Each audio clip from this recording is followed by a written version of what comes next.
Alright, let's talk about speccing your Valkyrie for solo play. Um, First things first, selecting a race. Norseman and Dwarf, pretty comparable. I'd go with either one. Frostolf's the worst. I chose Frostolf, doesn't matter that much. Attempt to be different, I guess. In terms of weapon specs, I think you have to go 50 sword, it's no question. You can go spear, you're just not going to have the success in 1v1s that you would with sword. You might have a little better luck killing questers and killing bad duos, just because your on-demand DPS is so much higher. You can charge and pressure supports. You can charge and pressure weaker classes like rangers, nightshades, scouts, um, things like that with spear. But in terms of 1v1, you're lacking the defense you need. Your anytime style chains are not reliable.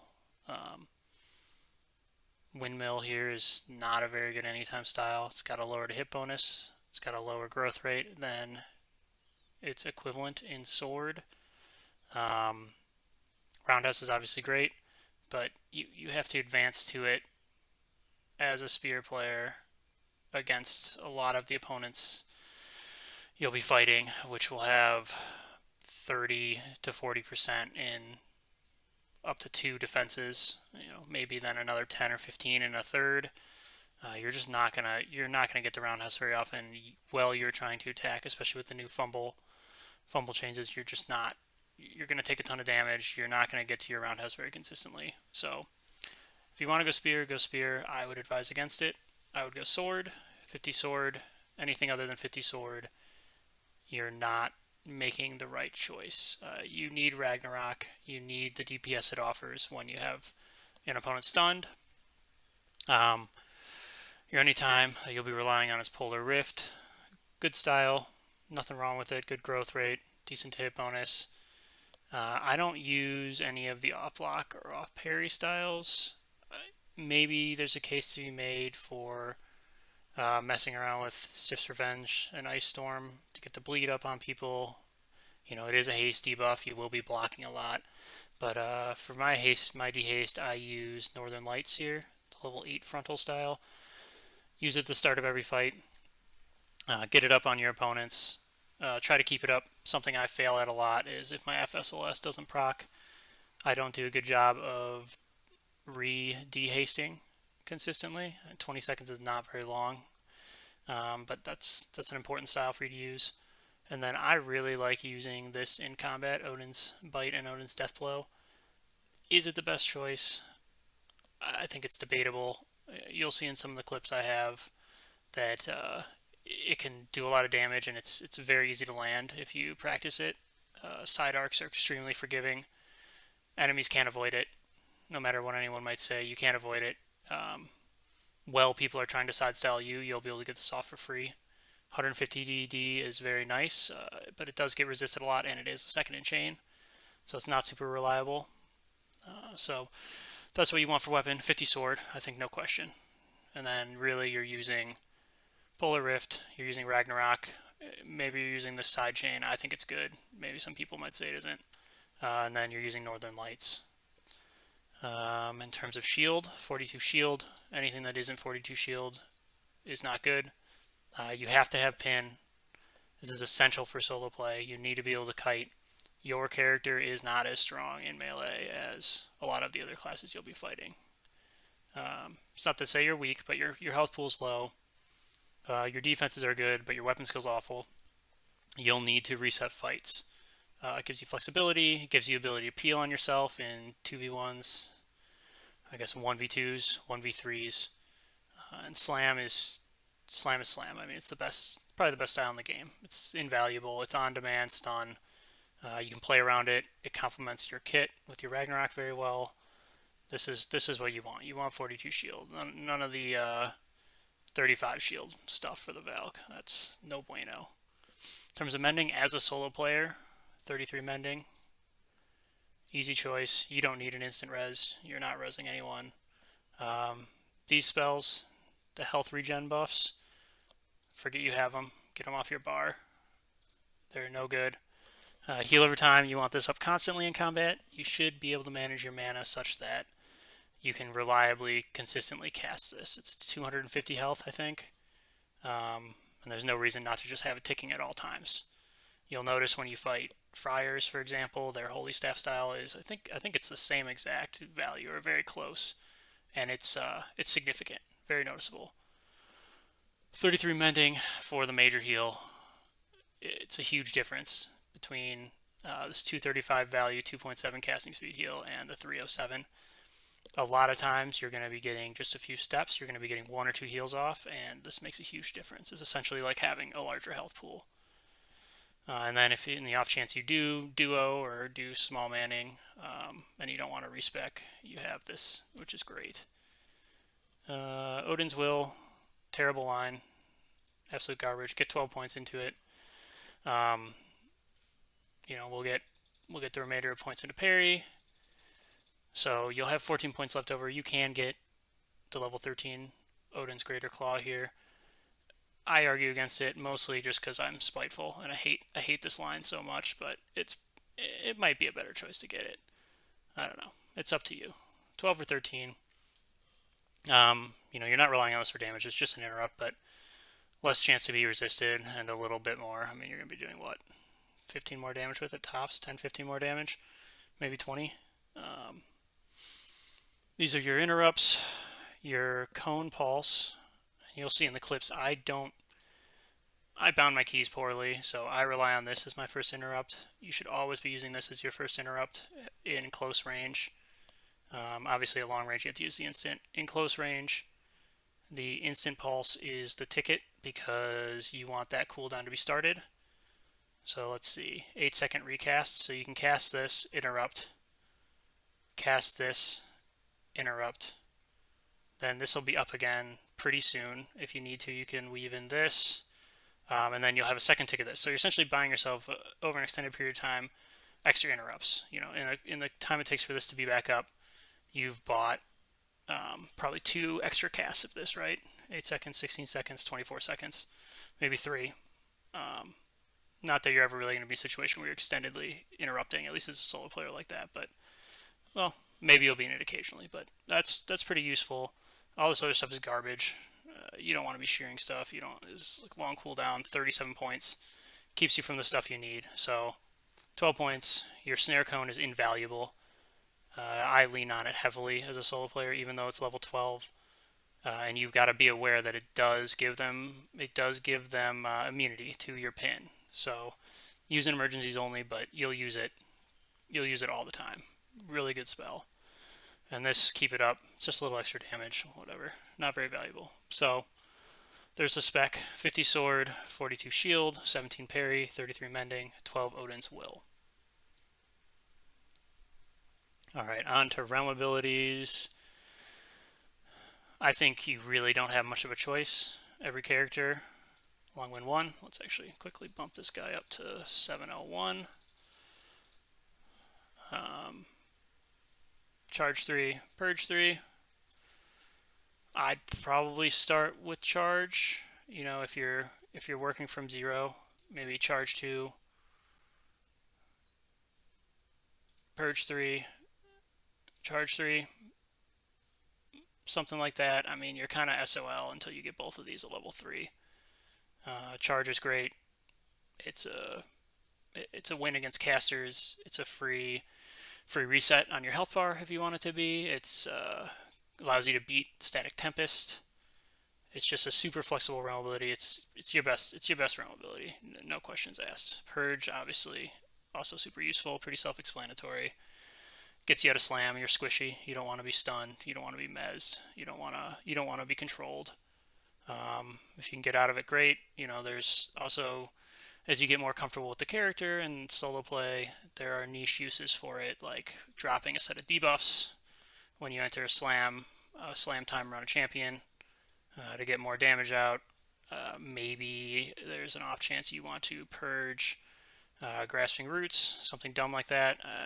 I mean, there's a lot of uses for it. Generally, though, you're going to be purging stuns. You're going to be purging side stuns from Blade Masters. You're going to be purging side stuns from Veil Walkers. You're going to be purging slams. Your Realm Rank 5, useless, pretty bad. pretty unbelievable, honestly, how bad it is. I use it in the beginning of fights I think might go a little longer. It gets you some free heals. It helps you control your power.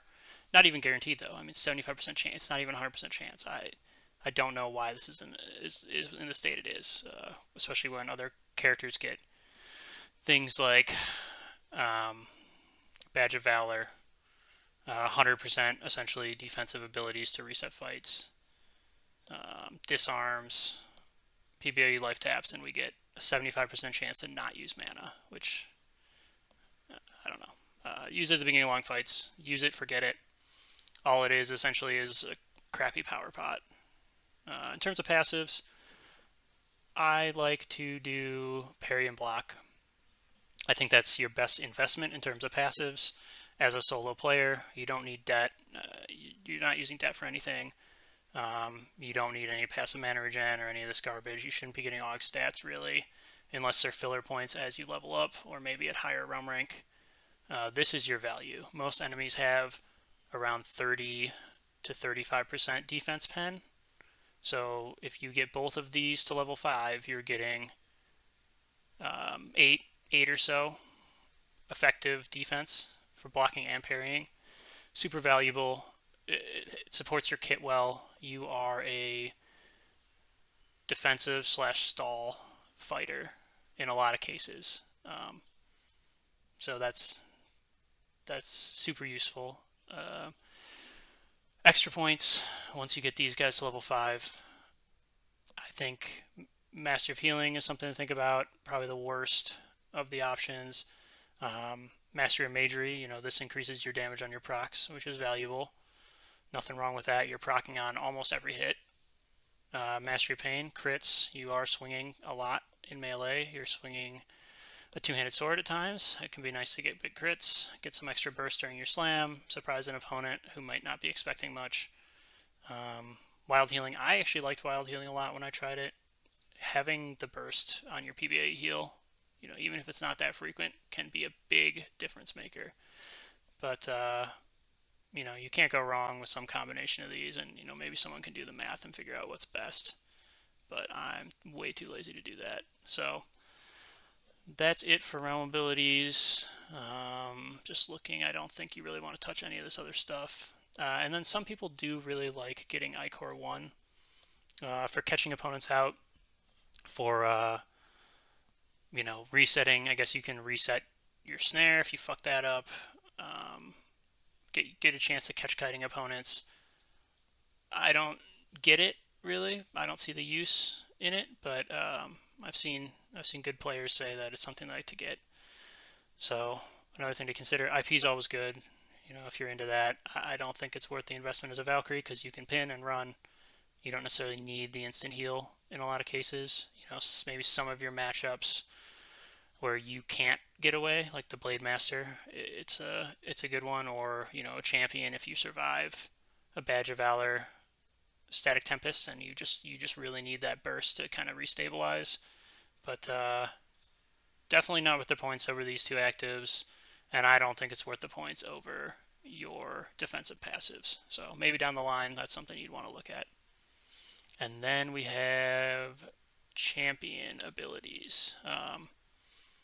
First and foremost, pretty much every character, double magic resists, Shield of War.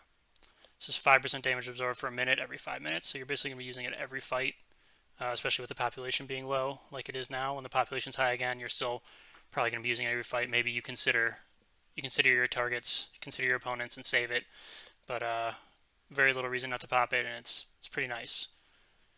These are self-explanatory. You want magic resists. They sit there, they absorb damage. It's good stuff. And then I didn't learn this until a little later, but this ability, Heart and Soul here, I guess we gotta click to it. This stacks, or at least it did last time I played, which was 2 months ago. It stacks with everything. So you can stack this with your base AF buff and your AF charge. It's essentially 8% or so melee damage absorption. It's almost 10%. So for 2 minutes, every 5 minutes. So that's up every fight. You'll see in the clips I have, I did not have this. I did not know about this, and it's a huge difference. I mean, I think it would have won me a lot of fights that I lost, because this is significant. I'm assuming it shouldn't stack, but it does. So it is what it is. With your final point, I'd grab a DD, whichever one makes you happy. Spirit might be the better choice, just because it's a little less common damage type. It synergizes with your kit and your legendary debuff, but we're talking 1 damage every few fights, basically. That's not very useful. DOT is fun to play around with, but it can disrupt your snares. A little more damage, but this is probably what you want. And I think that does it for specs. Let's see if I missed anything here.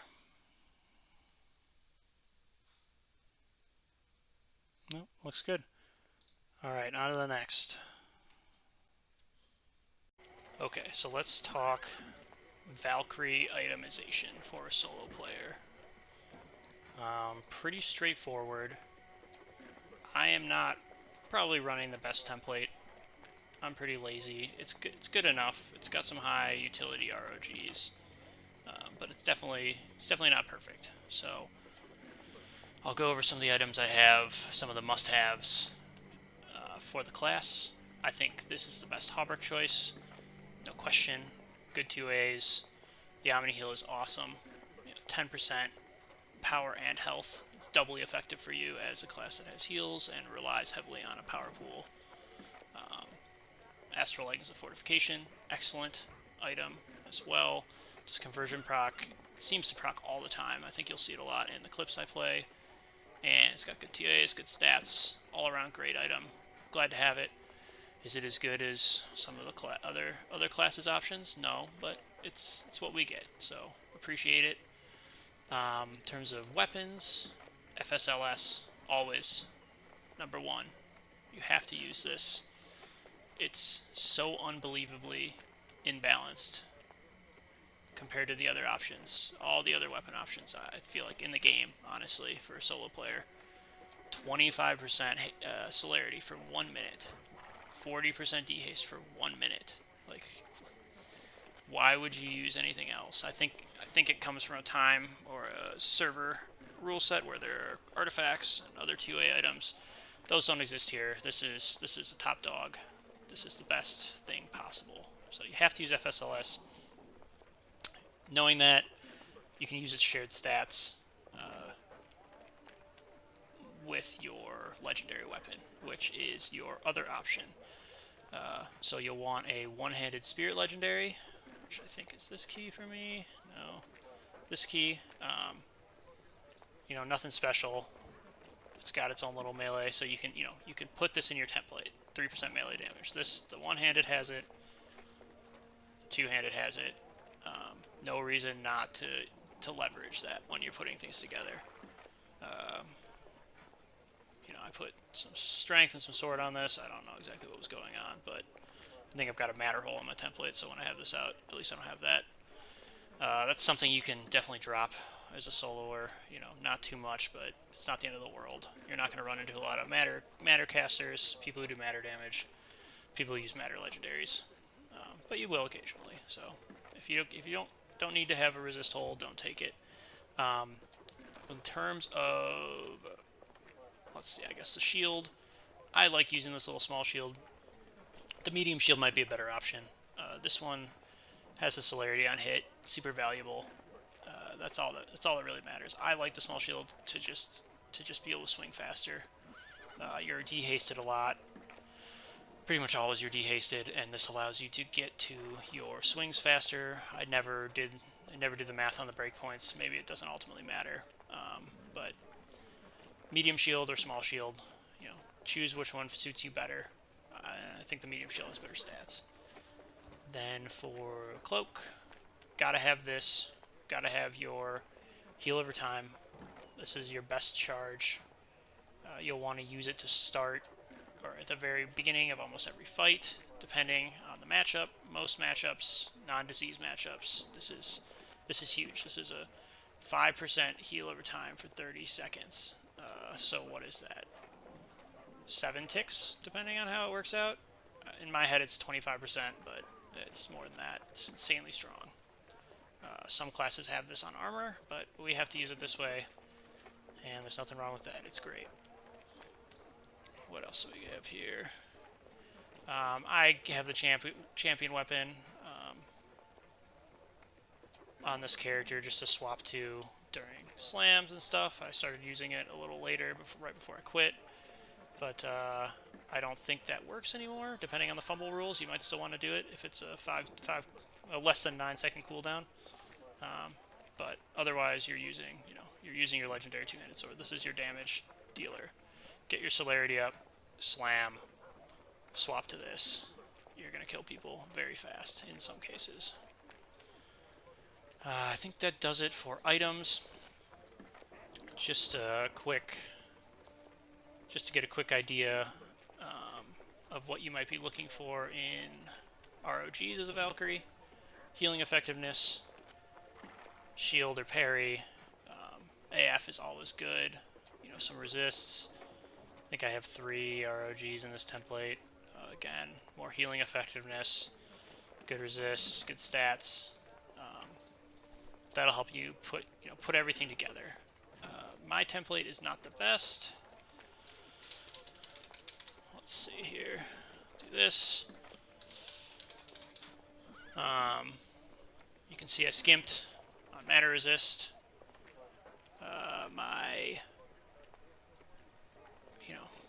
These secondary TOA bonuses aren't the best. Got my 10 melee combat speed, got my 10 melee damage, got my 25% heal. This is probably the most important thing. I have this 25% heal as a solo player. You gotta have near capped hits or capped hits and plus 50 to AF. This is your lifeblood. You rely on your health pool, you rely on your damage mitigation to continue and draw out fights. That's your advantage. Ideally, you can get 10%. Ideally you get 10% of all these, right? But something's got to give in a lot of cases. So I sacrificed a bit of style damage, sacrificed 2% magic damage, and unfortunately 5% resist pierce. So the higher you can get that, the better. Ideally, you have no resist hull, but I do because I'm lazy. You can see how stacked your defensive chances get once you get mastery parry, mastery of block. 30 to 35% mitigation, you're still in the 40s, I think, on block chance, or close to it. So, excellent to see. Okay, I guess we have 20% defense pen, but your good opponents, I think, will have 30%. So let's talk. I think that does it for items. Let's talk basic. Just another thing to note. I have a ton of crafted pieces. I don't think the double proc is as important as people act like it is. It's good and everything, but if you need to use a crafted piece, if you have certain ROGs and you gotta fit, don't stress it. It's just a fraction of a percent effectiveness I think you're getting out of it in the long run, especially with a class like this where you can reset fights and kite if you can make up for some mistakes or some worse RNG. Alright, so let's talk Mytherians real quick. I run power and I run parry as my primaries. You should have parry up to start all your fights. That should be your default. And then you quickly need to decide, what do I want to run? I think in the clips I show, you'll see me switching if you watch carefully. Sometimes I forget.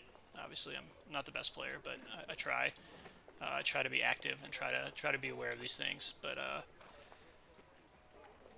you run your parry, and then if you think you're going to need power, you can sacrifice the defenses. You switch to power. If you're kiting, you switch to power.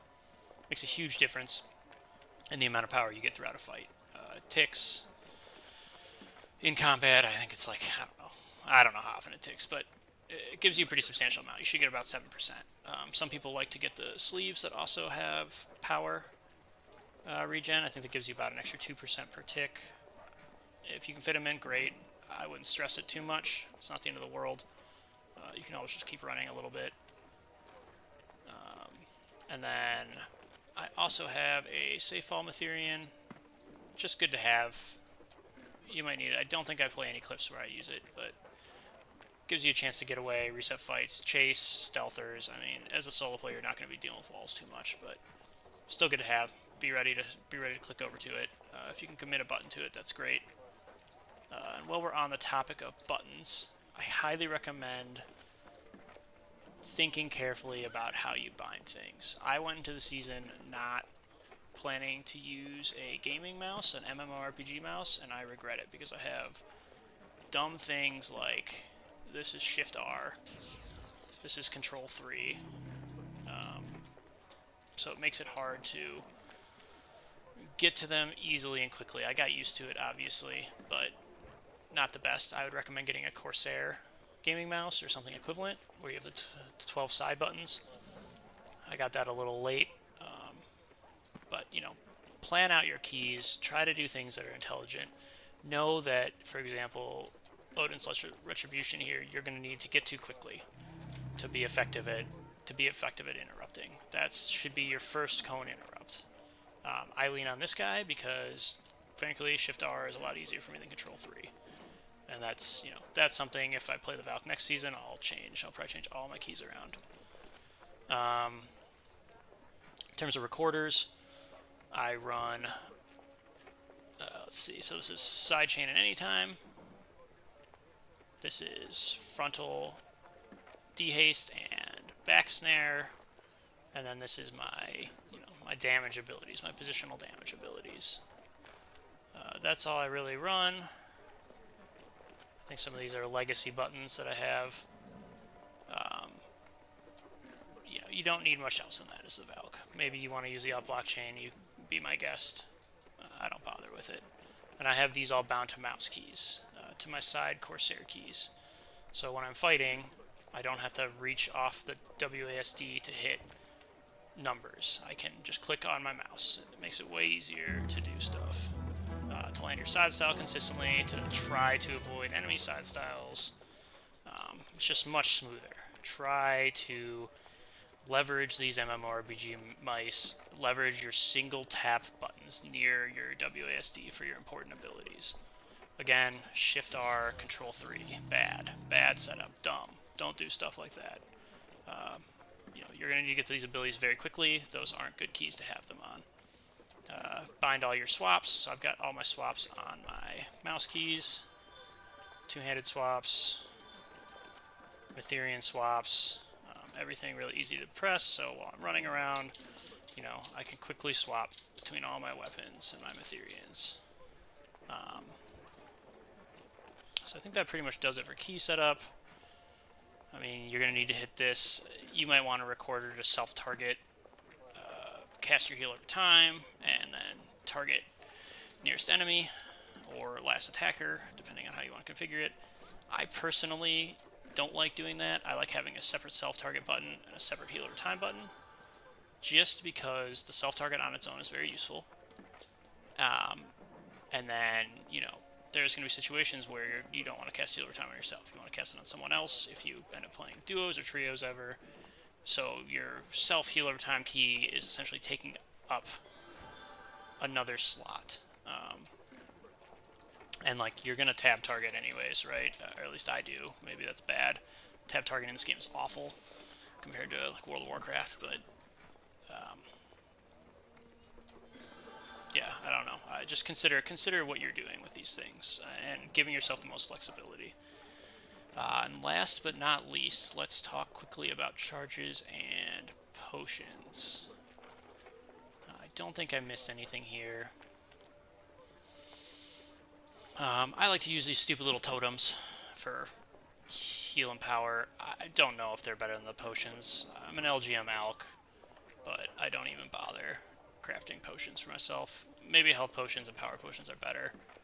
I like these dudes. You get the cool little icon, the cool little tiki head, or whatever. Nordic carving. And they give you a shit ton of power. So let's see if we can. So I got that as Control 5.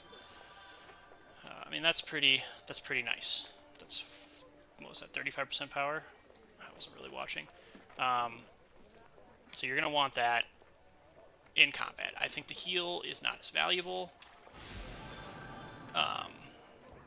It doesn't provide the same value that the power totem does. You'll be able to kite. You'll see in the clips that I have that I can kite out in most cases against most opponents and take way more advantage of the power. It's way more effective health than a heal totem would be.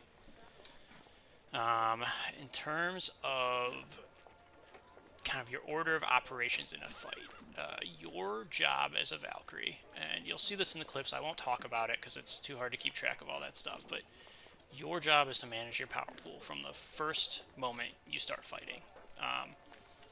And depending on your matchup, the way you want to do that is you want to start with your Perimyth out. So by default, Perimyth to start, right? You're not, if you're at full power, theoretically you'd be at full power to start a fight. You're not getting anything from the power myth. You're getting a lot from the Perimyth. Just keep that out. But as soon as you take damage, as soon as you start losing power, depending on the matchup, if it's not a matchup where you need to cure disease, you're going to want to cast your Cloak Heal over time. Almost always. You're guaranteed to get the full benefit out of it, so if you're against a Merc, a Blade Master, maybe a Veil Walker, you know, these classes that can do a lot of damage right off the bat and put you in a critical situation quickly, you're going to get all of your healing taken care of. You're going to get full value out of this, and you're going to get power. You're going to get power back. So you can cast your expensive PBA heal. You can keep your instant heal over time up and regen this power, so by the time it's over, you're close to 100%, ideally. Your job is always to keep your power up. This is your second health bar right here. So that's one way to do it. When you kite, you know, if you're in a matchup where you think you either aren't going to be able to get away or you are okay having less parry chance, maybe you put the power Mytherian up while you're in combat. Always switch shoot when you go to kite, if you remember.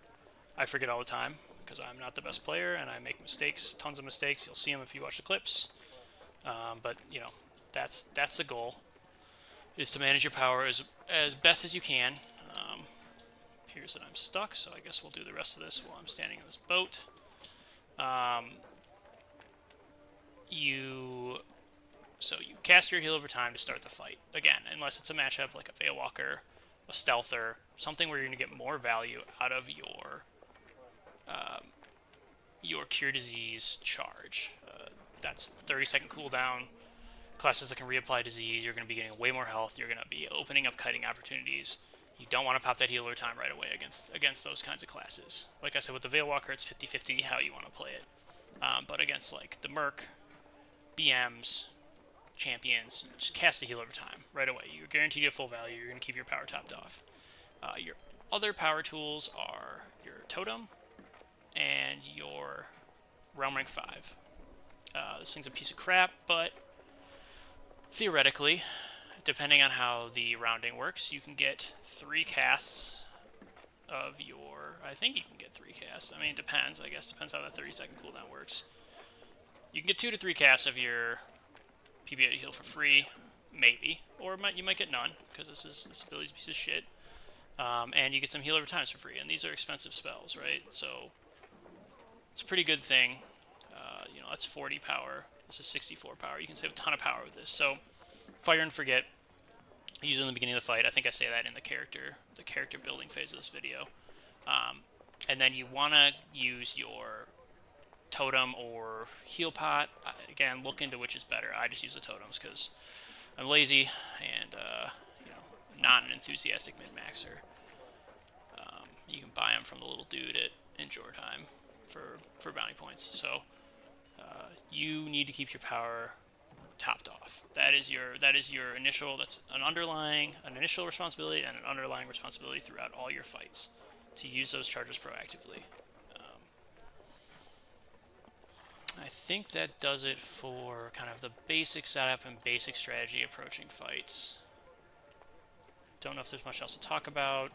You need to have your AF charge, your strength con charge, and your damage add charge. You know, if you're a really new player, have invigs, have a knee read in case you stay alive for a long time and your buff bot 1 drops, or a heretic shears it, God forbid. Drought of Heroism. Draft of Heroism? I don't know, it's not a word I use. For your basic buffs, get your duration gear, get your buff gear. Make sure 25% for both of those. Are we going to get out? No. I think that's it for this stuff. Obviously, this would have been a little smoother if I had a script, but too bad. So sad. Get a boat, too. Nice to move around in the realm war zones. Okay, so that's that for that. Wraps up items, kind of basic strategy when you're approaching a fight. So I'm going to play some clips after this. I think what I want to do is, I think I'll do some 1vx. Just get that out of the way. Kind of show some basic positioning, basic strategy, just relatively easy wins against not great players, but do those, and then I think I'll go into the 1v1 matchups, which will be the meat of this video, believe it or not. There's more. There's a lot more to come. So hopefully someone somewhere gets something out of this, and if not, I'm having fun making it, so enjoy. Okay, so here's a 2v1 clip, or 1v2 clip. Nightshade Ranger, pretty standard opponents you're going to run into. It seems like a lot of buddies like to duo and try to kill solos this way. Let's run the clip. Buying our ticket, getting on the boat, very fun. Individually placing each buff item and duration item on our character. Love that mechanic, fun one. Okay, we see a dude, grow protector, stealth. We want that fight. Let's type disembark, because we don't have a macro for it. And let's slowly put our things back on and go look for him. Oh, another guy coming. We saw the bow. So we know we got a Nightshade probably, and a Ranger for sure. Look for him. They always stand around here. Slam immediately. We get the purge. Then we back. We know the Ranger's over there, so we want to back this guy up. And when you're fighting any duo with a Ranger or a ranged character, you want to drag the melees out of line of sight. It may seem obvious, but the amount of people I see sitting and dying for no reason to ranged enemies when you can break the line of sight. It's not the best to go this way. Like, there's not a lot of options here, but you gotta do something. You can't just stand there. I'm always trying to look for a way to break line of sight. And like maybe here, I think I back up this way. Maybe it would have been better to back over here, get behind this. I think if this guy was a little better, he would probably just back off and start casting on me, but he does not. So let's keep rolling the clip. So we've got our celerity up. We've got we're diseased, but he's pretty low. Now we're just going to try to look for side styles. We're going to try to look to burst him. So easy side style there. Another one. Getting the proc off. He's dead. And what I like to do, because these little bastards will run at the soonest opportunity, is immediately cast charge. Try to sit on your realm abilities. If you can kill the first, if you feel like you can kill the first guy, great. He had to relocate. He wasn't shooting me the whole time. We got that guy down quickly with our side style. Now we charge, and that's it. It looks like I didn't use any charges. Didn't use Cure Disease charge, that is. I obviously used the realm ability charge. Didn't have to use Purge. We saved a lot of stuff here. And we're going to get 2 kills out of the deal. So this guy can't go anywhere. Oh, there's the Cure Disease charge, just to get the health topped off. Never know when you're going to get added on. And he's dead. Easy 1v2. Dismiss, of course, because, playing a stealth duo. Get out of here. Then, I think we all know what happens here. But that's just a little some basics on fighting a 1v2 against stealthers. You need to relocate, or against casters even in this case. Maybe we'll roll this and see what happens. Slam the guy on you. When I get engaged by multiples, I usually slam to peel the first one. You can pin. I don't think it's consistent. They're going to be able to backsnare you. They're going to be able to stun you. Usually, if it's an organized group, those guys their characters are terrible, but they're really good at snaring and stunning and peeling, because that's all they do. They're little peel bots, because they're group players. So get on the caster. This is their damage. Try to DPS him. I guess we're trying to interrupt the bard. It's all going to shit. We don't want to use purge. So that's that.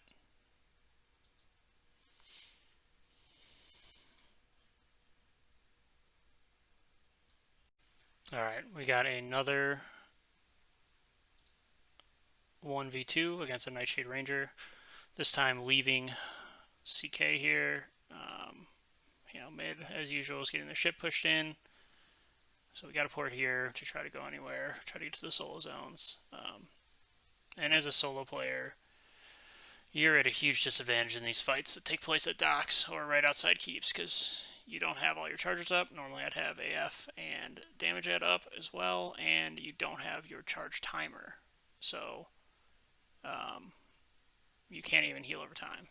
So we're at 80%, 70% effectiveness, essentially, going out here. I know these two guys were out here because I just fought them and died to them. I got Purge on the Nightshade, and usually they won't attack you again, but they did. So we know he doesn't have Purge. We get some free DPS off. Always interrupt the archer if you can.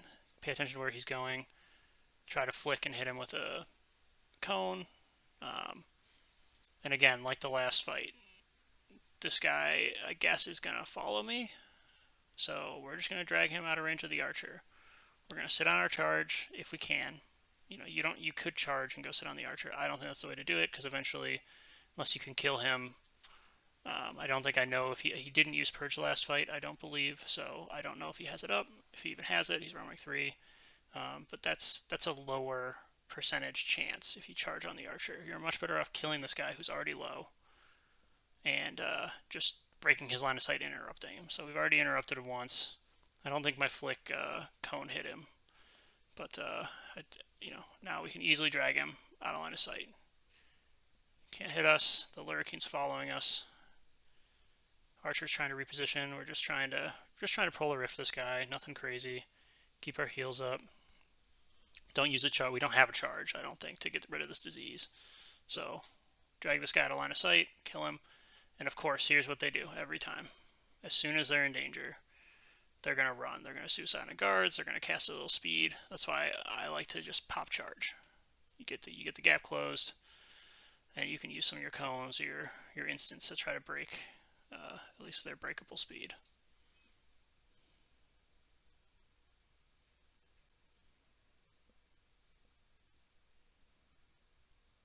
And he's dead. Not much you can do. He's a running through ranger, but satisfying. This is for everyone who gets killed at docks by these guys. Raffle them because they're playing a stealth duo, killing solos with no charge timers and no charges up.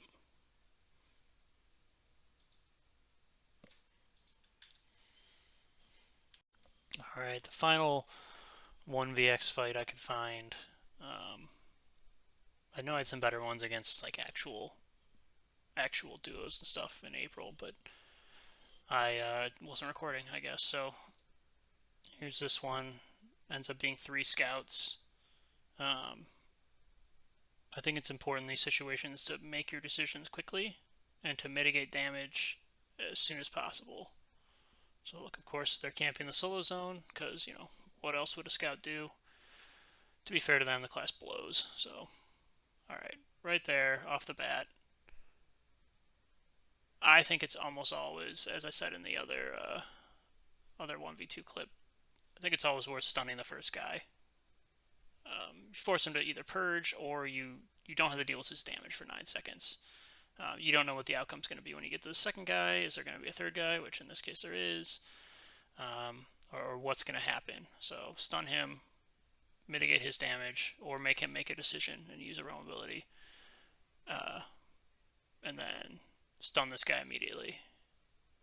And as it turns out, neither of them purge, so we get some free hits. Even though this guy's attacking, you can't see him, but over here is attacking, I figured it was worth trying to burst. Scouts do have high defense. You don't want to be standing there attacking them from like 40% to 0. And at this point, stun's going to wear off soon, so we're going to want to pop charge. So if he does turn and slam, like all scouts do, we're ready for it. We don't have to waste our purge yet. So we've got our charge up, we've got a debuff, we're doing damage, and he doesn't do anything. Looks like I tried to target this guy and quickly DD, but I failed it, so I just used the cone. Always use your cones in short range to interrupt. It's one of the strongest parts of the class in 1vx, but you are so lacking in damage that depending on the composition, 1vx's are really challenging. So this guy drops instantly. Run through, snare this guy, leave him, go for the far guy, get a stun down on him. We know this guy's stun immune. He's not worth fucking around with. We want a DPS. So snare him, leave him. Ideally, fortunately, this guy didn't turn, so we're able to stand behind him and face this other scout and start putting down the DPS. I tried a shield swap here in between swings. I think it works a couple times. I don't think you can do this anymore, stuff like this, but when you could, and if they change it so you can do it again. Very important. Very important to be able to have your key set up in a way that enables you to shield swap. At least in this situation. It's kind of lame to do it in 1v1s, but here we go. Just trying to damage this guy, getting my heals up. And it looks like we're in pretty good shape. We got our heal over time wrapping up. Got our melee resist. And sure enough, as is the archer tradition, our little Phoenix Knight friend, his buddy's not even dead yet. He's out of there. No, not having it. See ya. Alright, so we kill his buddy. It's pretty much just an eventuality. I'm not even having to purge. Does this guy not have slam? Does he not have endurance? I don't know what's happening. He's just auto-attacking. So he's dead, and that ends the fight. I don't think we find this other scout. I think we go look for him. I don't think we find him. But that's just small decisions can make a big difference in these 1vx's. Stunning the first guy, mitigating his damage, gave us the health pool to eventually get to this guy and kill him. These players obviously were struggling with a couple very basic things, but that's you don't choose what you get to fight. So all you can do is make the situation as winnable as possible. Put the odds in your favor. Let's see. I don't think anything else happens here. Oh, King of the Hill, of course. Free RPs. Yeah, we don't find this guy, so that's that clip. Okay, I wanted to throw this clip in the beginning of this video because I think a lot of the clips I'm gonna play and kind of walk through our worst case scenarios, or essentially how to cheese people out. But the reality with the Valkyrie, especially if you template it properly and are covering your bases and are spec correctly, you can win most fights straight up. A lot of the players you're fighting, especially against lower tier players, you're gonna be able to just stand there and kill them. You're not that weak. You're not lacking in damage. You're just gonna be a little weaker sometimes against some opponents. So I just want to show this because I think it shows the flip side of what the class can do compared to the other clips I've chosen where I'm running around and kiting and doing all that bullshit. This is one of the better Blade Masters on the server, I'd say. Top 5, top 10 Blade Master, easily, probably top 5. and I'm able to absolutely blow him out of the water with celerity and slam and just getting everything rolling at once. It shows how impressive the damage can be. And you're gonna have fights against good players who might put up a really good challenge in most other cases, and you'll just blow them up. So I just wanted to play this so it's clear that this class can be potent. You can do a ton of DPS. You can blow up the meta classes. If things roll your way. So start out with, we're not bowing. No bowing. T-haste goes off right away. Try the side stun. We slam. Celerity goes off on slam. Second hit, spirit debuff. 600 damage, 500 damage. Basically at this point the fight's over. We get a side style off with another debuff, 350 damage on the proc. The class can do huge damage. You can straight up kill high realm rank blade masters, high realm rank mercs, all that good stuff if things go your way, and ideally if they don't purge.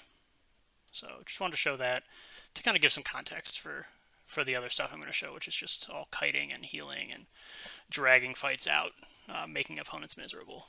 So I've seen a lot of people ask how to beat Necros as a solo Valkyrie. I assume it's a little easier as spear, but this is how we do it as sword. Not necessarily reproducible, but the general strategy is always going to be the same. So we engage, we slam. If we get a purge, that's great. We got the purge right away. Now we look to kite immediately. So we pin. You can kite Necros for free. You can kite them forever. They should never kill you unless you make a big mistake. So we got our celerity on the first pin, essentially. So 45-second immunity timer. We know we have a 15-second window where we can actually kill the Necromancer if they chase us around. Some of them will, even if you do a little bit of damage in that first engagement, they'll run around with their pet at low health or at 75%. Makes your life even easier. But the goal is you get this celerity up. If you can kill them in the initial slam, that's great. But in this situation, we have to kite. They do too much damage. They heal too much. You can't beat them straight up. So we got our celerity up. Now we're kiting. We're going to try to heal. And we know, okay, he had 45 seconds of immunity. He purged, so probably like 3 or 4 seconds was cut off. So we probably have, a 19-second window to re-slam where he is not immune and we can DPS with celerity up. So here we go. Running around. Theme for these clips. We're running. We're trying to pan. We're not very good at panning, but we're doing our best. Somehow they get a cast off there. I'm not sure. Solo zones are great because all these structures. It's perfect for a Valk. You can run around, do whatever you want. So we're looking at our celerity timer. 27 seconds. We know at around 19 seconds we have the stun immunity. So here we go. Somehow gets another cast off here. We resist. Thank God. Okay, not stun immune. Boom. Resist debuff on the first hit helps. Maybe this wouldn't have gone this way without it, but you can sustain against them a little bit with them life tapping you with your two-hander. And that's that. Easy peasy. They cannot deal with that damage with the Legendary. Raffle them because they're a Necro. Get out of here. Very important to raffle these opponents until they release. That's part of the strategy. So the Heretic's another matchup I've seen asked about a couple times, much like the Necromancer. Pretty straightforward to beat them. All they want to do is drag you everywhere, and you don't want to let them do that. And if that means not fighting, that means not fighting. So let's run this clip.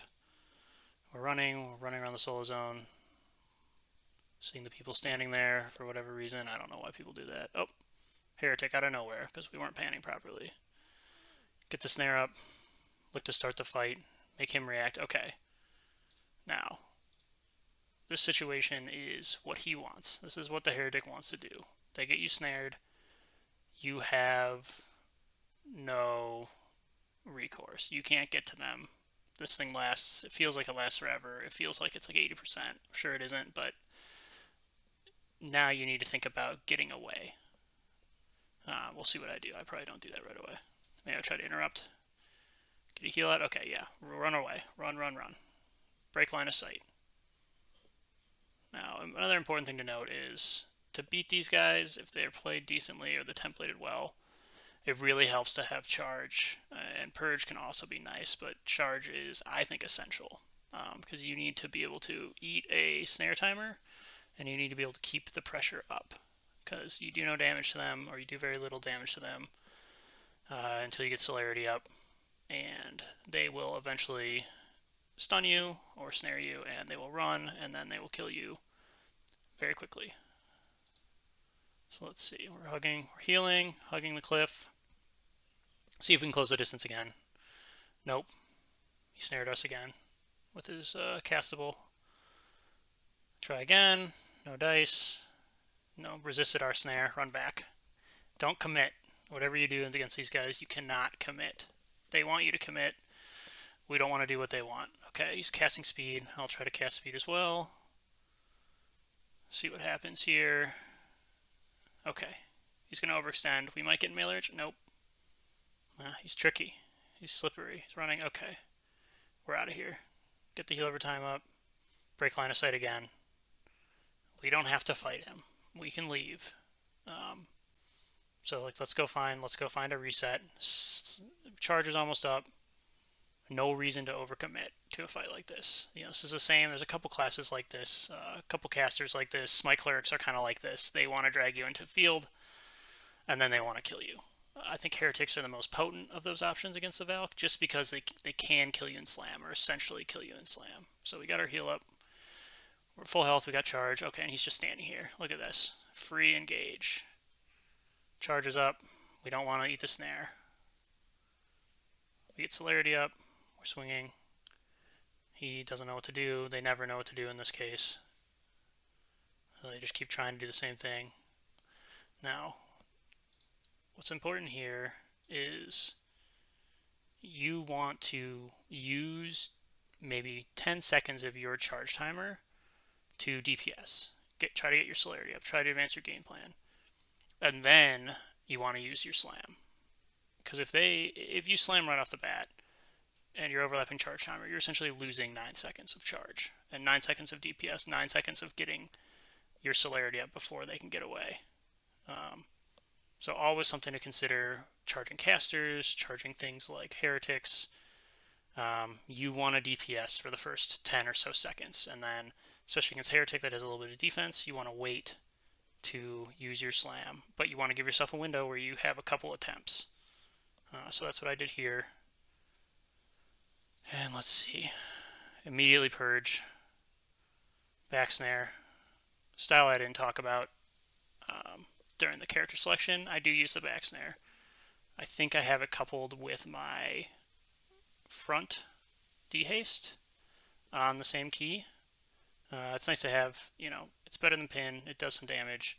We could probably just be Ragnarocking, but I like getting the snare off because then it breaks their mental, essentially, and you'll kind of see that here.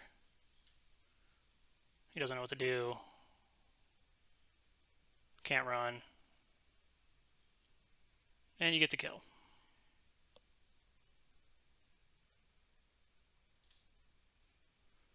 Not too hard of a fight, but it's just important to not engage on their terms, ever. Always leave, always run, always break line of sight.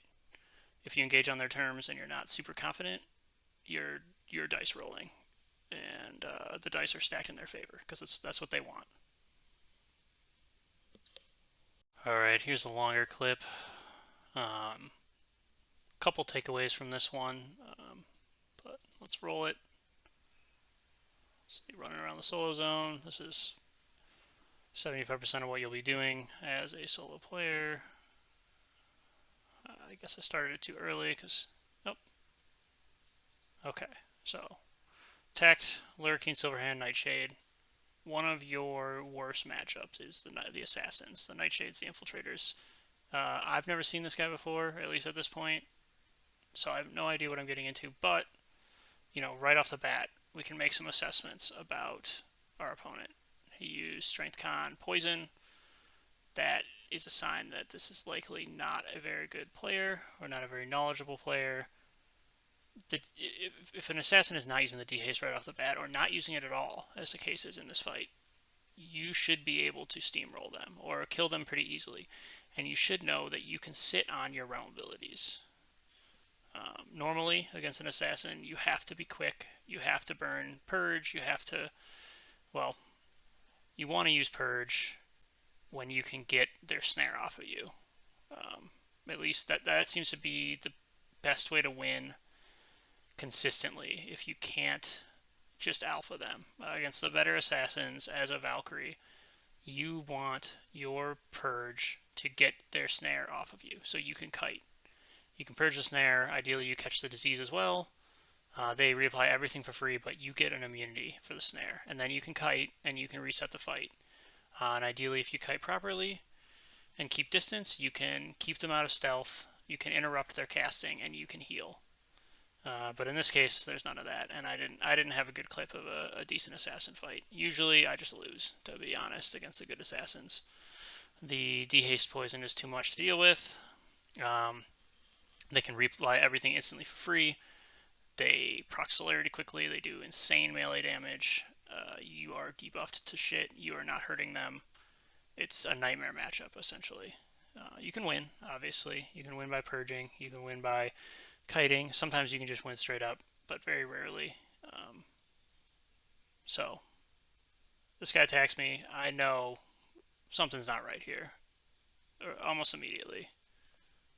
So let's roll the clip. Got him slammed. We're doing some damage. Everything's great. You know, still no dehaste. So we don't have to take this fight very seriously. Even in this situation against good assassins, you have some risk if you don't have Purge. They can do so much damage and they can mitigate so much of your ability to do anything, to heal, to do damage, to swing your weapon, get your own celerity up. But luckily, we got no Purge. We're just going to blow this guy up. But it's important to assess your opponents and to save your own abilities and to save your charges. We don't have to use anything against this guy. It's pretty obvious. Even though he does get a stun here, there's no need to stress. No need to cast anything else. Just let him damage you. So even this guy's doing a lot of damage. I mean, this is pretty impressive. Use the two-hander just because. Who cares? He goes down. We heal up, having used nothing, right? A little bit of mana, half of our mana, a little over half of our mana. We've got all our cooldowns up. As a solo player, it's very important that you manage these cooldowns. These are your big winners. You can't win fights against good opponents without them, or it's much harder. And right away, we run into a Merc. Very high realm rank Merc, probably one of the better ones. Top 2 or 3 Mercs on the server, I'd say, at the moment. Or at least when I was playing back in March. And we start the fight. Both get early dehaste procs off. How fun. What a good meta. I think I'm going to talk about this when I go through building the character and kind of use what items you're going to use, but immediately keep your health high against opponents like this. They can blow you up in an instant. So I popped my healer time right off the bat. You don't have to worry about disease.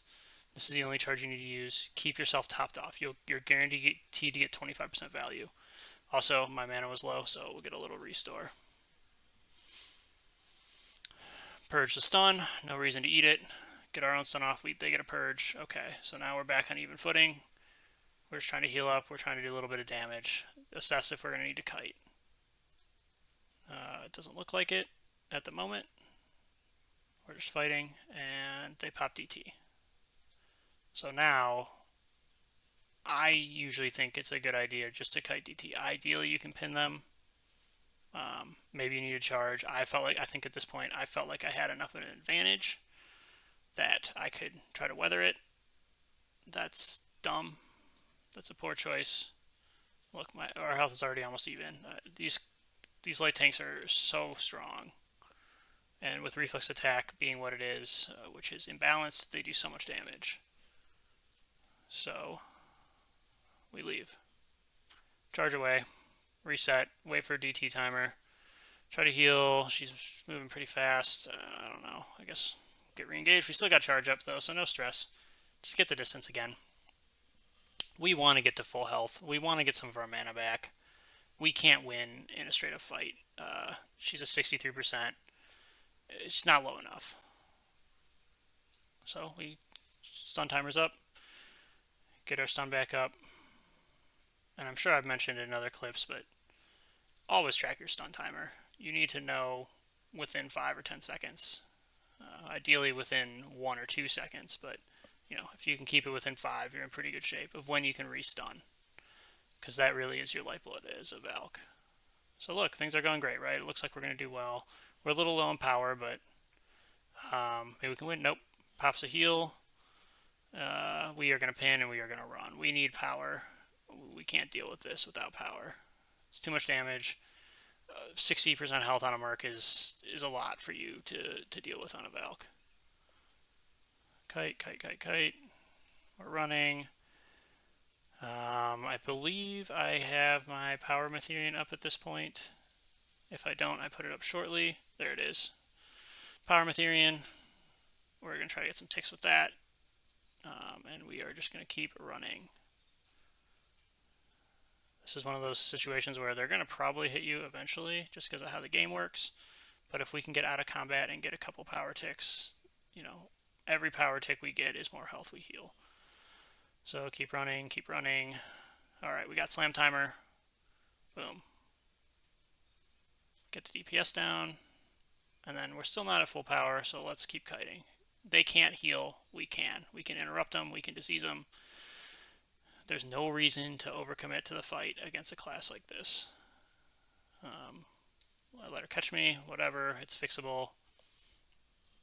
Look for another pin. There we go. Got to retarget.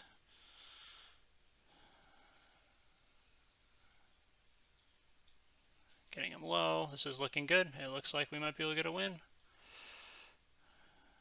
Uh-oh. I believe that's their heal over time. Yeah, so her health is taken up by 5%. Yep. So we're at a disadvantage again. Look, 0 power, 0 endo, and they are better in melee. So stun timer's up. That's what we were stalling for. Get the stun back up. Try to do some damage. We've got celerity, but we are dehasted. We are low on endo. We are going to kite. She's below 35%, so it's free. Disease doesn't really matter. She lands it.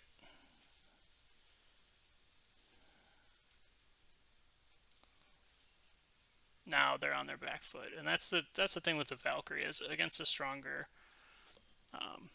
opponent essentially in almost all ways. You know, they kill you in melee, they do way more damage, they have reflex attack. You need to extend your life and draw your health bar. They can't heal, you can. That's the only advantage you have. You can heal. So do it. Now it's just a simple matter of finishing the fight off. Not much to say. Slam timer should be up soon. I've been tracking it.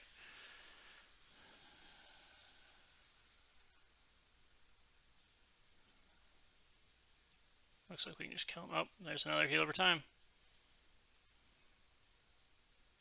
It's pretty insane the stuff BMs and Mercs have access to in terms of chess pieces.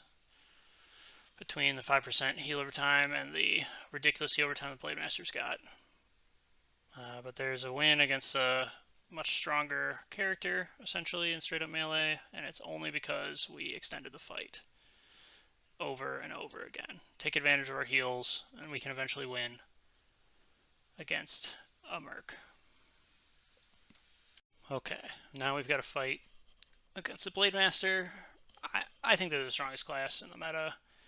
I think they're broken beyond belief. There's a reason you see About 50 of them every time you go on a solo run. It's easy to play. They've got all the tools. Um, they do high damage. They have good defense. They have a side stun, which is easy to get off. They have charge. They have high health pools. They have high weapon skill. For some reason, triple wield gives them an enormous amount of bonuses, which is extremely detrimental to solo play.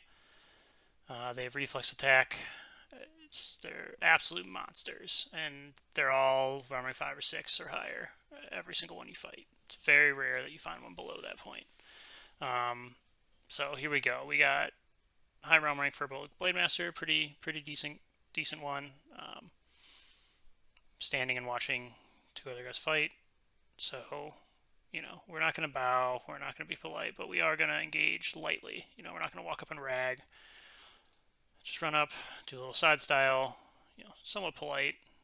Also not bow towning. Okay, immediately. Here's the deal. Immediately cast charge. Triple wield's going to come out shortly, even though it's kind of hard to tell because the swords look exactly the same. This is what they all do, pretty much. Charge, triple wield. It's very hard to survive. For some reason, they cut your block. Then they're running at hyperspeed. It makes it that much easier for them to get side styles off. It's just a bad situation. So as a Valkyrie, it looks like he has side styled me here. You can just see the stun starting. As a Valkyrie, I don't know how I have a block, and then he must have swung twice. As a Valkyrie, you're in survival mode.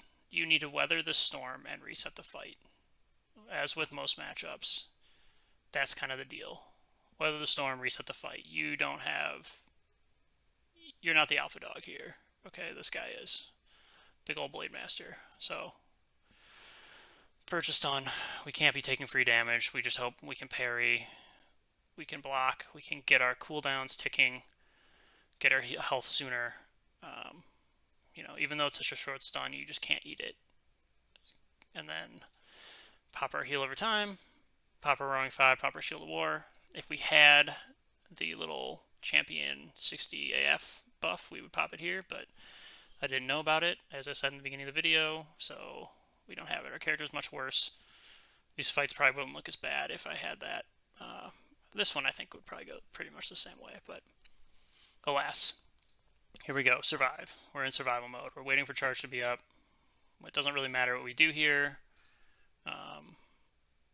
Prior to the slam, if we're pinning, we know he's charging. It doesn't matter, but the damage you do here probably isn't going to stick because his heal over time is going to proc at some point early until we can get a proper reset. Get another celerity up and really do some damage. Instant purge on the slam.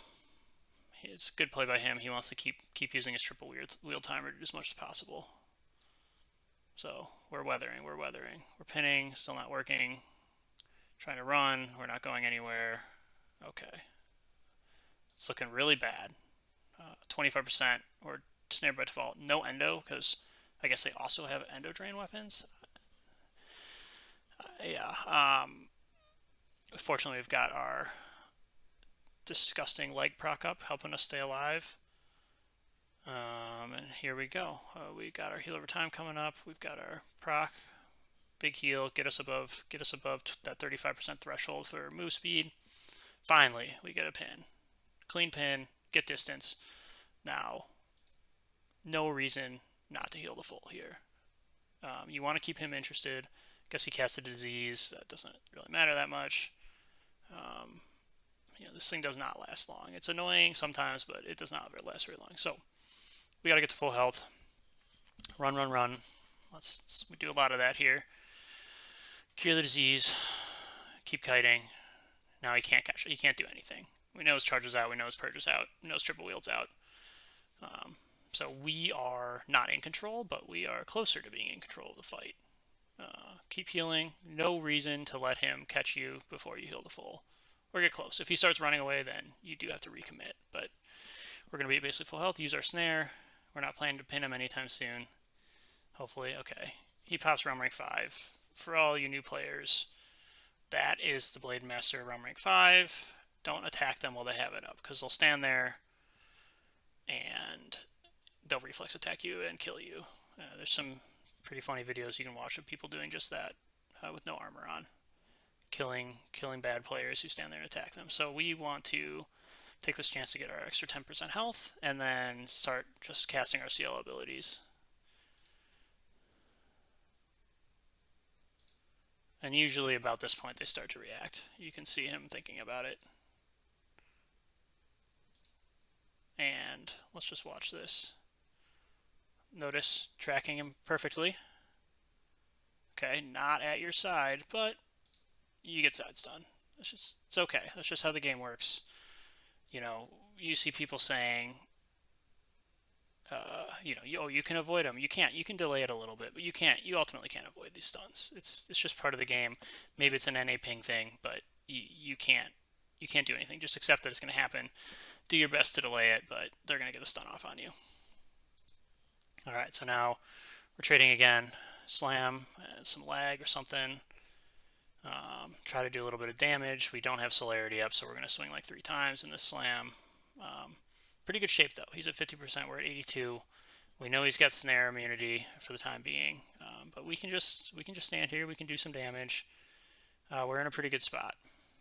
Looks like we're looking for the pin. He's immune. Still just lets us get away for free, or at least get some time. Get some time away. Buy some time. You're just stalling for your next slam, essentially. It's very hard to kill these guys straight up. We have no endurance. You know, we're doing our best. We're slowly dwindling his health. Eventually his chest piece is going to proc, probably. We hope it doesn't, but it's just how the game works. So now we can look for a clean clear of the fight. And I don't like to take any risks against these high realm rank light tanks. Why would you? Why would we give him a chance to restun us? Why would we give him a chance to do anything when we are in control of the fight? So we kite, we heal ourselves, cast a disease, don't let him CL heal or whatever he's going to want to do, cast our little dot, which we shouldn't have because we should have the champion AF buff, but we don't. Cast a disease again, why not? And then we know our slam timer's coming up here, so boom, reslam, he has no purge, dead. And that's one way to deal with what these high realm rank blade masters bring to the table. You've just got to weather the storm, reset, and then you maybe don't have the advantage, but you have a chance. Yeah, that's what more is there to say. And don't take the risk. There's no need to take any risks. Play it safe, play it smart. You're going to lose a bunch of fights if you jump back in and take the risk. And it's gonna tilt you. Alright, so I couldn't find a very good Friar clip against high realm rank opponent. So those are just stalemates. But this clip kind of shows what you want to be doing against a Friar, the strategy for beating them, if you can't just alpha them with an early celerity, a good slam, whatever else. They're eventually, generally speaking, they're eventually going to stun you. They're going to heal up. Even with your high defenses, they can heal up against you in straight up combat. A lot of the time, it's a frustrating matchup, but it is a winnable one or it's a stalemate one.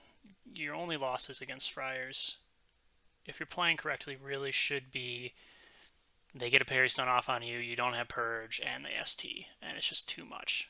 Situations like that are where you're going to find your losses. But if you're being careful and you're reacting well, you should be okay. Let's mute this so you don't have to hear my video I'm watching or whatever else might be happening. Alright, so here's a Friar. Nothing really interesting in the beginning of this fight from what I remember. Standard stuff, try to slam. I don't wait for celerity on the first slam. For the first slam. You just see what you can do. It doesn't, he's taking a lot of damage. I don't even know if this guy's a great template, but like I said, not the best video, not the best clip, but it kind of shows the idea, at least, of how you beat these guys. So here he is. trying to snare, which you almost never see. This guy obviously sort of knows what he's doing, but yeah, most friars aren't going to even try to kite. Even in situations where maybe it's worth it for them, they're just going to stand there. They're going to stick you, and they're going to spam XCOM. That's all they do. I think when you see a friar try to kite, they might be a little better player than your average friar, at least in season 2. But we'll see. I don't think I ever saw this guy again, so whatever. Okay, get the slam back up. We got celerity. This is a kill window, essentially, right here. So we're really looking to get a kill. Got celerity up earlier, and then you look for the next slam. That's key. And again, 45-second immunity, and you want to be keeping track of your timers, because this is how you beat them. But you'll see that in this case it does not work out. So we get him pretty low. Last hit resist debuff, brutal. This is 18%, 8%. Now, if I were a little better, I've got charge up. You can tell when they get the parry style off. I should have hit charge as soon as I saw that off parry to give myself 15 more seconds to kill him, but I didn't. So, that's what happens when you're not the best player. So there's a stun, and here comes his healing. And damage, too. I do quite a bit of damage. So all of a sudden, I'm losing the fight from having him at 8% or whatever it was. So we let him heal up, and now we're going to just look to reset. Miss the pin. Fuck it. Let's get out of here. Let's heal. If he heals, that's fine. Usually what I like to try to do, if you can, and you see I'm sort of doing it here, I'm trying to figure out what he's trying to do. He tried to snare me. I don't know why. I mean, I obviously charged away. But ideally, you stay in range of them. You keep them interrupted with your cones and your DD, and you heal, and they can't do anything because you win the interrupt game. And then if they come towards you, you kite. But I couldn't figure out what he was trying to do here, so I ended up just not really doing much of anything. Interrupt, he's not trying to heal. So, okay, he's still chasing. I was like, alright, I'll go around this corner. I can interrupt him from here, and then he started healing, I guess. He decided that was a better choice, which it was for him at the time. So we're kind of back. We're just full reset now. Now we're just looking to do some damage, get celerity up. I know his stun immunity is coming up soon, because ours is up. His stun immunity is probably already up. We're swinging. Not a lot to say. Your defenses are good. You can try to do the side style on these guys. It's not really worth it. There's celerity. Boom. Slam. Fudge the keys. Try to snare, I guess. That's just what happens sometimes. And all of a sudden, huge kill window. We can pump out the DPS. And he's too low to recover at this point, unless he gets another stun off, which is unlikely. There's the parry. Not soon enough. And that, again, not the best fight, but that's how you beat these guys. Either you stalemate them or you beat them. You fight them, you try to get your celerity up eventually, you look for a kill window with your two-handed legendary. You just keep rinsing and repeating. Don't let them kill you. They shouldn't kill you unless they get lucky and use ST. I mean, I guess it's not really lucky if they're waiting for it, but, that's rationalization right there. But, yeah, so low realm rank friars, especially once you get some realm ranks on the Valk, you should be able to kill these guys pretty consistently. The lower tier ones you can just kill straight up, but when they're a little better, a little more clever, you might have to kite them, you might have to reset, you might have to look to optimize your kill windows to mitigate their self-healing. Okay, this is another class I had trouble finding a good video of from the clips I had. But I think this one shows like a couple of the primary strategies you're going to have to employ to beat them. It's a champion. They are probably a top 2 or 3 class in 1v1s. The debuffs are impossible to deal with. The realm rank 5 with Static Tempest is a free kill if they are patient. So in this case, this guy looks like he just got a kill, so we're probably fighting him at a disadvantage. But like I said, this is the best clip I could find. Not a lot of good champs left at this point in the server's life. There were a ton early, and I guess they all quit. I was actually going to make a comp in January of just dying to Badge of Valor ST over and over again, because it happened 3 or 4 times a night as a low realm rank Valk. But anyways, here we go. Just pop my damage edge charge. Apparently no AF. I don't know. I don't think maybe I started running this in like March 10th or 11th. Started running the AF, but I wasn't running it here. So that's a huge mistake. If you're playing this, you have to be running that. You have to be running all 3 of these charges, I think, to be successful, to be consistently successful. So let's see. So right off the bat, gets the stun off, gets the celerity off, drops ST. So this is super aggressive. We don't see the Badge of Valor come out, but as a Valkyrie in this matchup, you are saving your purge and you are saving your charge for this. Ideally, both Badge of Valor and ST, but if it's just the ST, that's fine. That's what kills you. That's how they beat you. Otherwise, they don't really have the damage most of the time. So, let's see. Immediately purge, charge, heal. Now, I choose to re-engage here because I didn't see the Badge of Valor come out. If the Badge of Valor comes out, you just leave. You just leave, you go heal, you stay close, come back, fight them later. When they're down their tools, then they can't give you, and you have a chance. Or probably better than a chance. You have a very, very good chance to win. So let's keep watching. Standard stuff. It looks like he's stacking debuffs. Or waiting on debuffs. What good champs will do. In this case, I've purged, so he doesn't really need to hold off. But before purge happens, what they'll do is they'll debuff you with 1 or 2 debuffs. See if you purge. Wait. And then if you do purge the debuffs for whatever reason, they can punish you by putting another one up. And they'll also time their stuns with their debuff timers.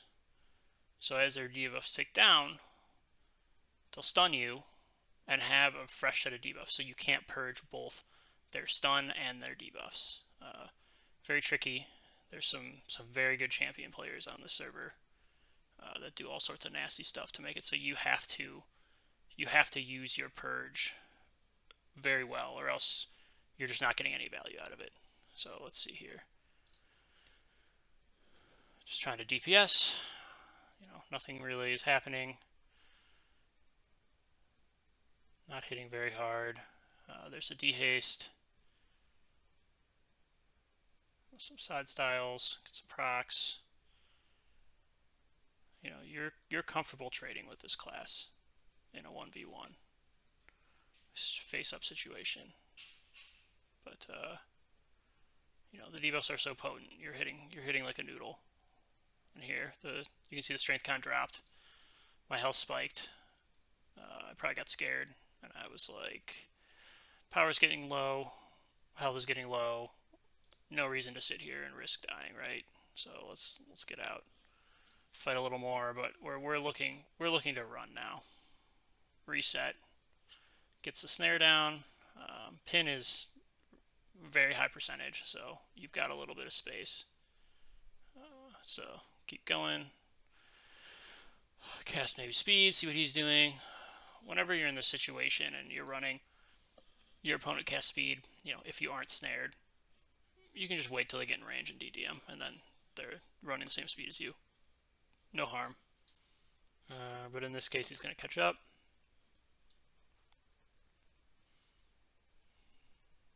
Slam off, a little more damage.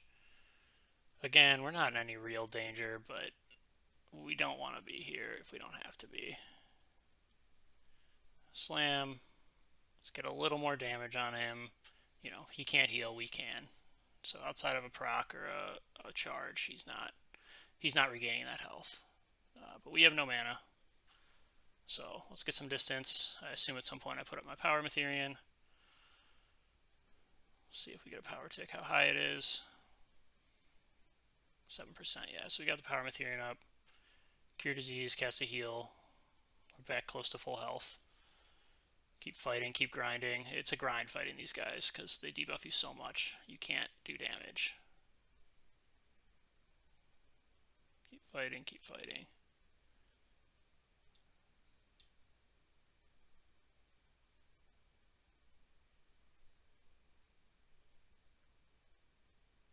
don't know what to say. He's looking for a slam. We're not in any danger. I mean, maybe he's Badge of Valor still, but you know, it's kind of whatever. I don't know what that weapon is. Maybe that's a champion weapon, maybe. So we're low after that slam. Celerity slam, they can do quite a bit. So we pin, we run, we heal. He's got the snare on us, so we just gotta keep rinse and repeating. Slam timer's up, get some DPS down, pin, run. Pin doesn't last very long. I don't know if it's barely even worth using when your opponent is stunned, but I do it anyways. Use our charge, get our health up, get our mana up. You know, we're just grinding this guy down slowly but surely. This is how you play against champs. Slowly but surely you win. Even ones that aren't good, like this guy's pretty solid. But even against bad champions, like the debuffs are still super potent. So you might have to employ this depending on how the fight shakes out. So at this point, it's over. There's nothing you can do. We've extended our health bar several times, and he is just SOL. So finish the fight. Now, like I said, not the best fight. You know, who knows what he burnt in his little last fight that we saw spam for. You know, he didn't get to use Badge of Valor, I don't think. But the idea is the same, right? You save your purge, you save your charge for their Badge of Valor ST bomb, and if you don't eat that, you should be able to win. Just you keep kiting, keep drawing out. Sometimes they don't run Power Matherians. You can get them out of mana. You know, even though you're not doing any damage, you're barely winning. You know, you're getting what, 20 or 30% per exchange. They eventually die because they just don't have the resources. They don't have the healing, or they run away. That's another thing that happens a lot. So that's the champion. Again, not the best clip, but okay. Here's a fight against a Veilwalker. This is one of the best Veilwalkers on the server, if not the best. Very challenging opponent. Against a lot of Veilwalkers, you're going to be able to just win straight up. But the better ones are going to kite you. They're going to try to cheese you. They're going to move in and out. They're going to be a true hybrid in that they're going to try to do melee DPS and casted DPS. They're never going to stop moving. Like I've said before, you're not going to avoid the side style. Eventually it's going to happen. They have insane damage mitigation. It's a class that I think the higher tier ones are a hard matchup. You know, they have disease, not on demand, but well, they sort of have it on demand. But they're gonna get you. They're gonna get disease up on you. They have a really high chance to proc it.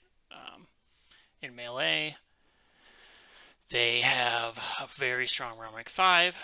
You know, that mitigates. I think it's 1,000. Is it 1,000 absorb? 500 to 1,000 absorb.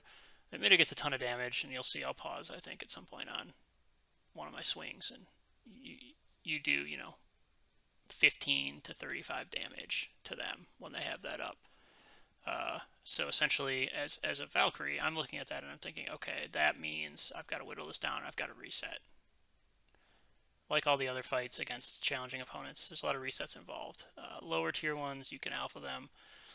I could see a world in which the higher tier ones can be beaten straight up, but you'd have to get some good procs, and you'd have to hope they don't have, you know, one of their many mitigation tools, be it kiting or absorption.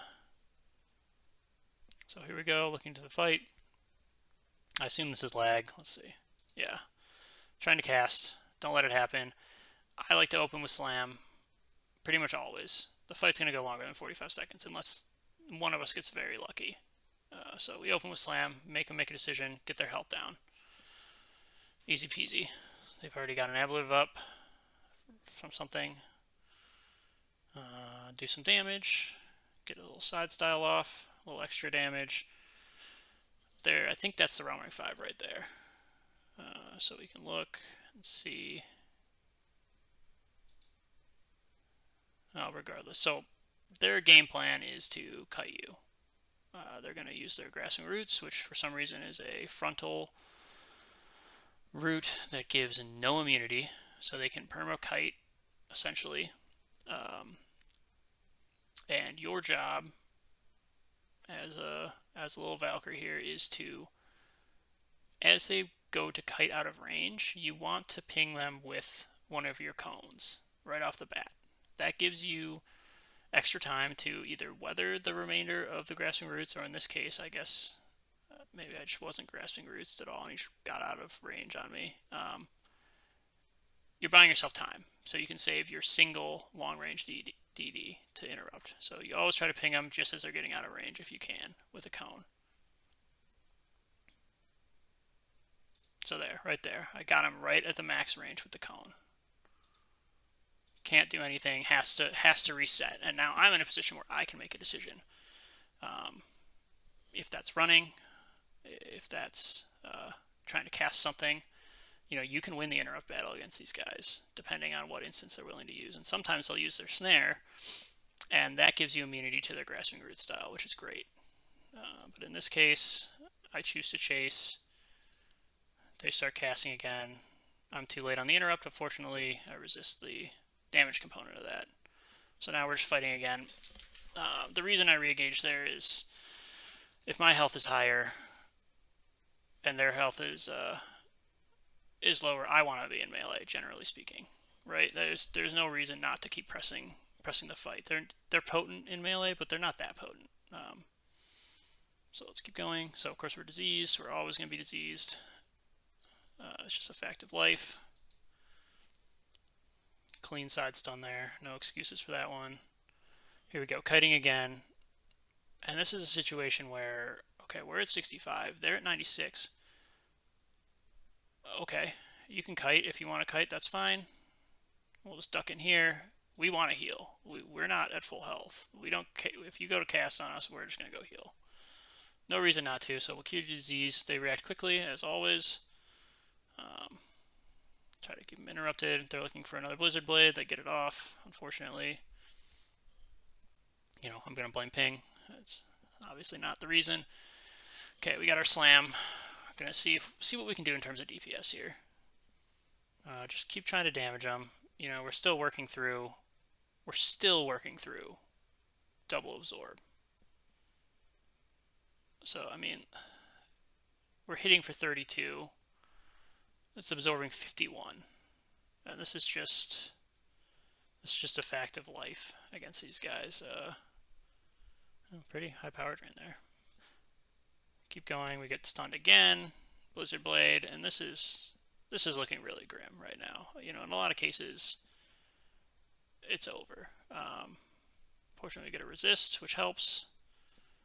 And their stuns aren't very long, so cure disease, we heal, and it gets us all the way up to 40%. So we've used our charge for now, our charge timer. Fortunately, cure disease is very short. Kite out. We want a full reset. We're low power. They're at full health, or basically full health, with some ablatives. Let's just reset the fight. We don't need to fight. We don't need to stand there and die. There's no reason to. 15 seconds on our totem. That's what we're really going to need to re-engage. So let's get some more heals as best we can. I assume I have my power myth up at this point. Really hard to track it on these videos. Just seeing a little line of text. I try to run away. I'm not fast enough. They re-engage. Quick celerity, so we'll look for a slam. We get stunned. You be the judge if that's a side stun or not. Slam. Continue to DPS. Like we're still working through barriers here. Just see if we can get them low. We're just looking for an opportunity to get the kill. Keep working at it. As best we can. We're taking a ton of damage. We don't have an AF charge up, but we're making it. Keep kiting again. I'm at low power. 55% is kind of a lot. They're stun immune. Why would we re-engage, right? So we run all the way around here. We can see out of the corner of our screen that they took the shortcut, so we made a pretty poor choice in terms of location there, but we get away with it. Another side stun. Blizzard Blade. Running to cast, presumably. They've got their immolation up. or whatever the hell they have on the server, get their heals. We get another stun off, get damage in, and it's like now all of a sudden the fight's looking a little better for us, right? We've gotten through the Realm Rank 5. We're in a good spot health-wise. We're in an okay spot power-wise. You know, I assume this cooldown's coming back. I don't know how close we are. 90 seconds. Potions 56 seconds. But this is better, right? This is much better than it was before we reset. So there's the IP. I think that's the last of the cooldowns we've got to get out. So we're just doing damage, get land and side styles. You know, that's a trade-off. They want to try to side style you, you can side style them. Theirs is better, but yours isn't too bad.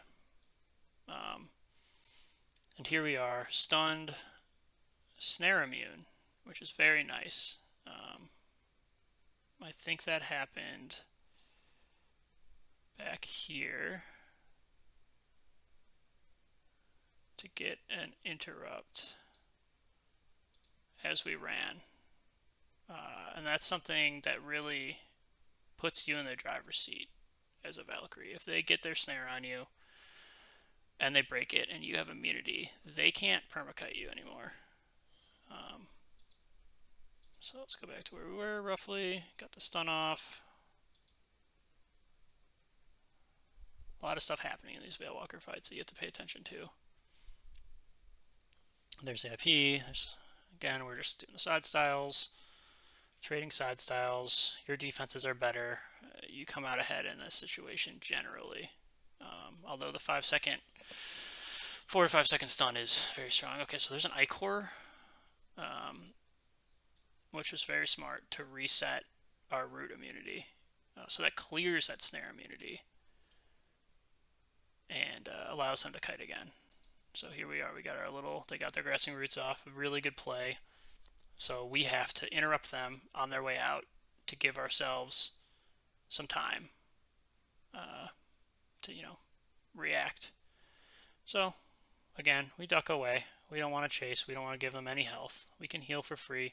They've got to come back up and fight us or leave, which a lot of opponents will do. So coming to the close here. They don't have anything left. We're looking pretty good. We're pretty good resource-wise. Snare, stun. We've got celerity up. It's a hybrid. We should be blowing them up, but alas, it is a Veilwalker. So, and there's the end. So, kind of a convoluted fight. A lot of stuff there to track, to notice, to keep track of in terms of immunity. But if you can't kill them straight up, which is just really difficult with all the health, with all the absorb, with the ability to kite and heal, you have to be patient. You have to look for the resets. And then eventually, you might be able to win.